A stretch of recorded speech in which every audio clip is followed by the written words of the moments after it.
Okay, so conditional probability is where we're at. Given events A and B, conditional probability is the probability of an event B occurring knowing that A has already occurred.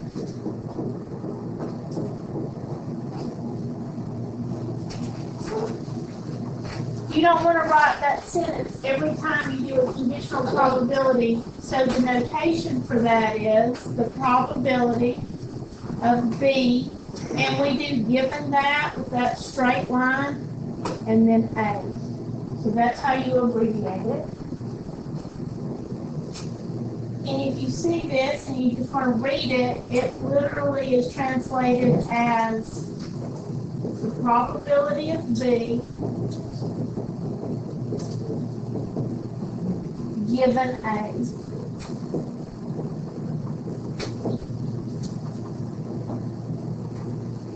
And the formula that goes with it is the probability of B given A is equal to, remember the probability ratio, so we're going to have a fraction bar, we're going to have the probability of A and B.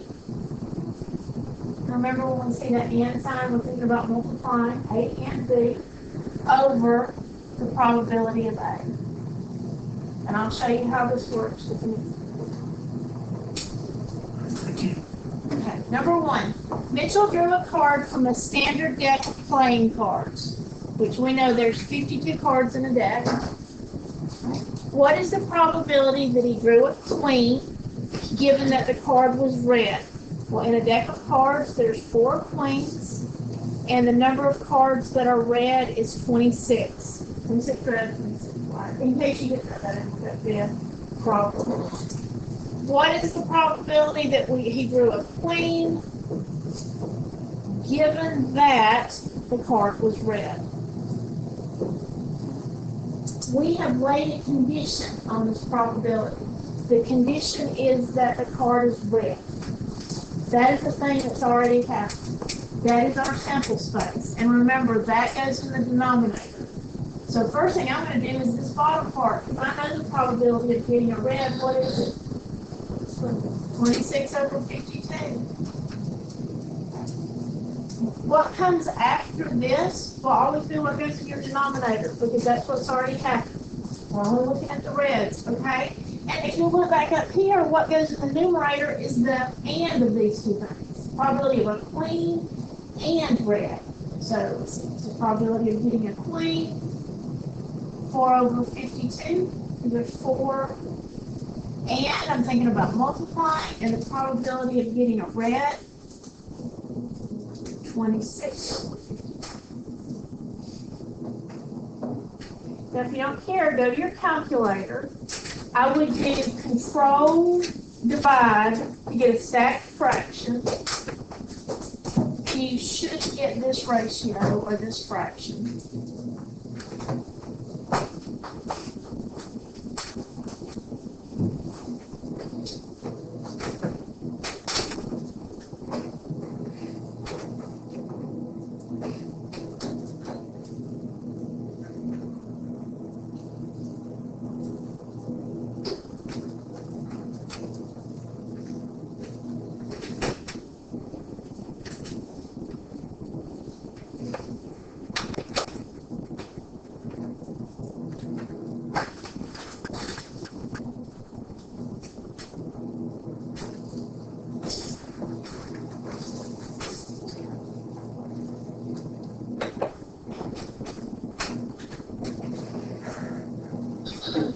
Let's look at some. Put a question mark by, and I'll show you when I get a chance to. We'll fix it. All right, let's look at number 2. A number from 1 to 100 is randomly selected. So we're looking at 100. We're not including 0. What's the probability that it's a perfect square, given that it's an odd number? Okay. So we already know the condition odd has occurred. We're laying that condition on this probability problem that they're odd. Okay, we're looking at numbers from 1 to 100. The probability of them being odd is 50 over 100. Okay, that's what goes to the bottom. That's my symbols. Okay. On top, if you look back at your formula, we need the probability of perfect squares times the probability of being odd. Alright? What's the probability of a perfect square? 1 to 100. I have them written right here. There's 10 of them. 10 over 100. Perfect square means 1 times 1, 2 times 2, 3 times 3. So between 1 and 100, there's 10. The probability of an odd number, 50 over 100. Put that in your calculator. Yeah.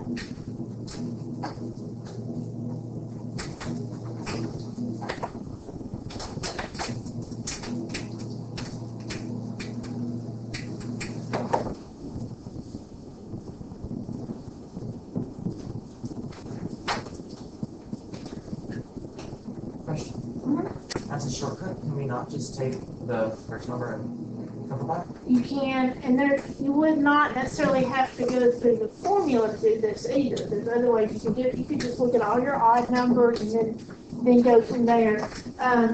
Sometimes it doesn't work out that nice in these. Take the practice using the formula. Okay, so let's look at number 3. Number 3, you're going to need to create a Venn diagram. So let's do our 2 circles.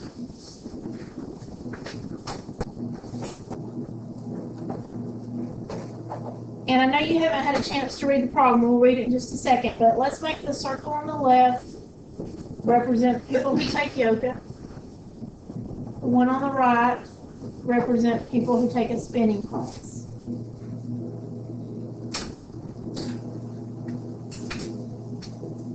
What you have to remember about these problems, when you're filling in a Venn diagram, the first thing you fill in is usually toward the middle or the end of the problem.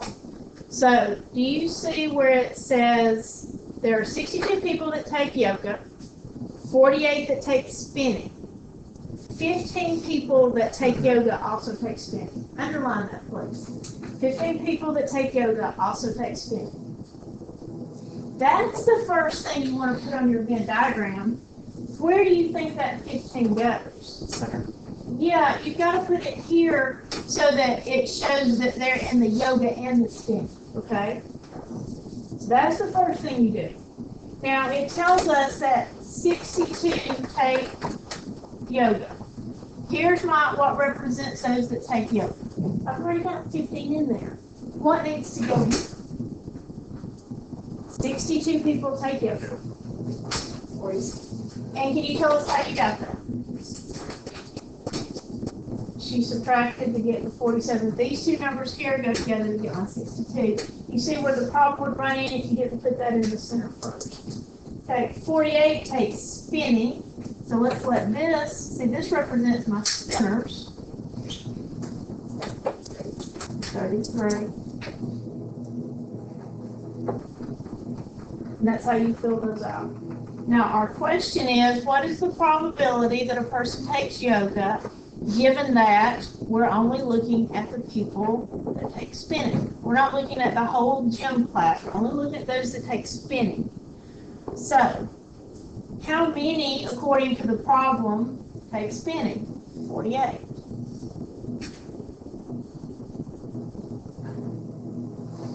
Now, of those that take spinning, how many take yoga? Of those in my spinning category, that's 15.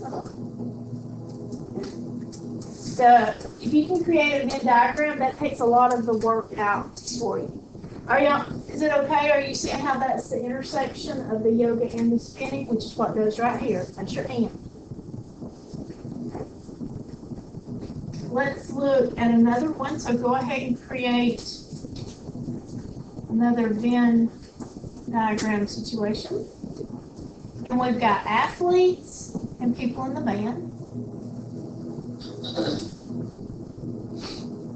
there's 30 students in Miss Smith's math class. 13 are athletes, 9 are in the band. 3 of the athletes are also in the band. That's the first thing that you put on the Venn diagram.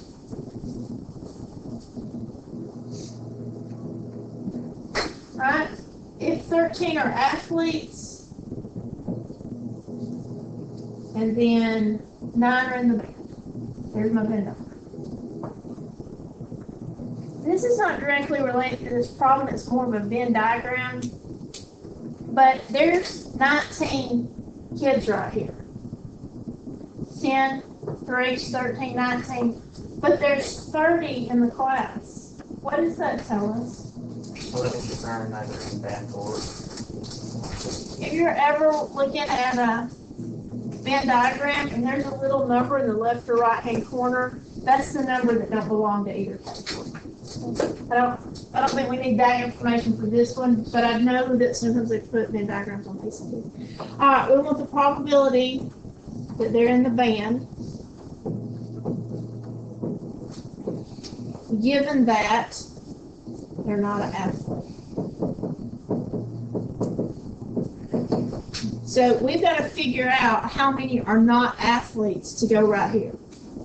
That's not exactly in the Venn diagram. Go back to your statements. There's 30 students in the math class. 13 are athletes. So how many are not athletes? 17. Remember, think about your complement rule. So if you, that would be 17 not athletes. Okay, and we want people that are in the band and not an athlete. So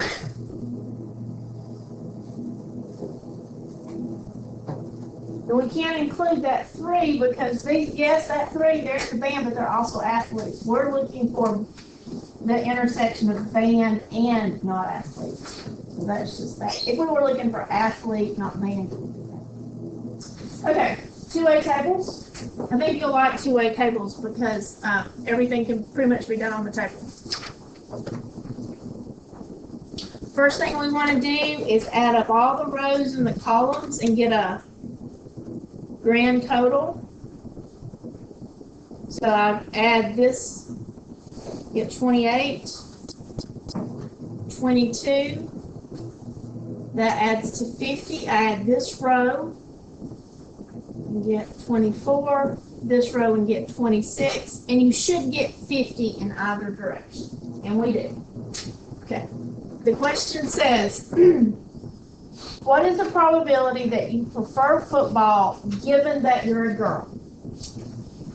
Being a girl has already happened. We are not looking here. We are only looking here. That is a thing that has happened. So my sample space or my denominator is going to be 22. You can just pretend. As far as what this problem we're working, we're not looking at that. Okay, and of those who prefer football, 6 are girls. 6 over 22. Or 6 divided by 22.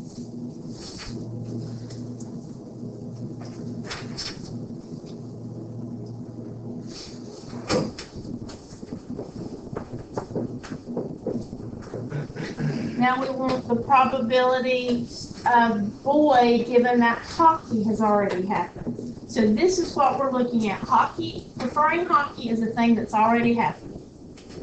We don't need this. If that's the case, my sample space is 26 because there's 26 who prefer hockey. That's my condition. And of those, the probability of being a boy is 2. Both of those can be reduced, but we don't have to do that right now. I just want you to make sure you see where the number is. All right, turn the page. We're only going to do 5 and 6. We're going to skip 7. That's not really interesting. All right, let's add these up. 82, 68,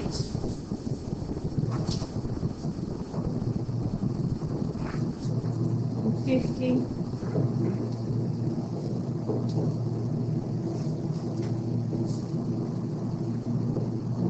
Give me a second.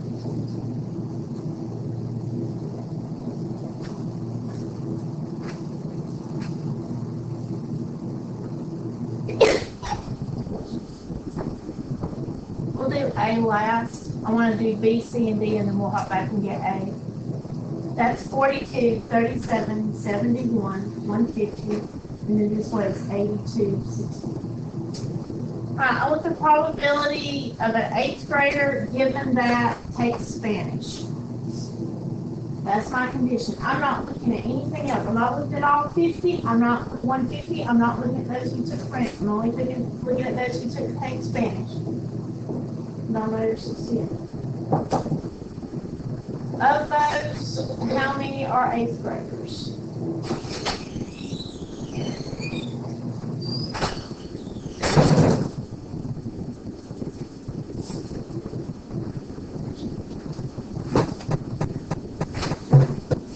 Okay.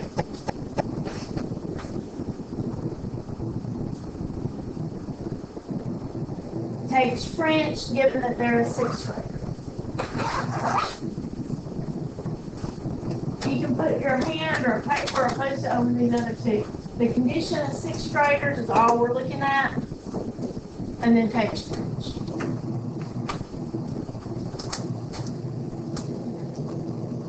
Really recommend you do this in pencil if you're, if you want to do a circling thing, because you'll have to erase if you have more than one problem for each table.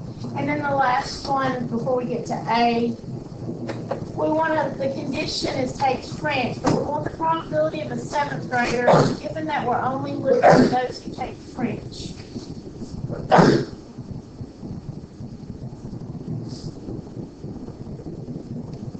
French is 82 7th graders. So anytime you have a given that symbol, that means they played a condition on the problem, and you're only looking at that subset. Okay? And that changes your sample space. Now let's look at A. We want the probability that we have a 7th grader who takes French. So a 7th grader and French. So let me show you how to use the two-way table to get your answer pretty easily. Okay, we want a 7th grader. So let's do this. There's 7th grader. And takes French. What do you think is the probability that you have the 7th grader and taking French?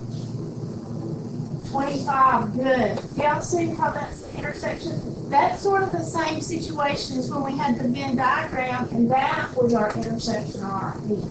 So good, our numerator is going to be 25. Now let's think about it. Have we limited ourselves by given that statement? No. So our denominator, our sample space, is 150. If you have that line in there and given that, then you're only looking at a subset. But if not, then you're looking at whatever the grand total is. Alright, if you don't care, try 6, A, B, and C. Works exactly the same way, and I'll come by and make sure you have the idea.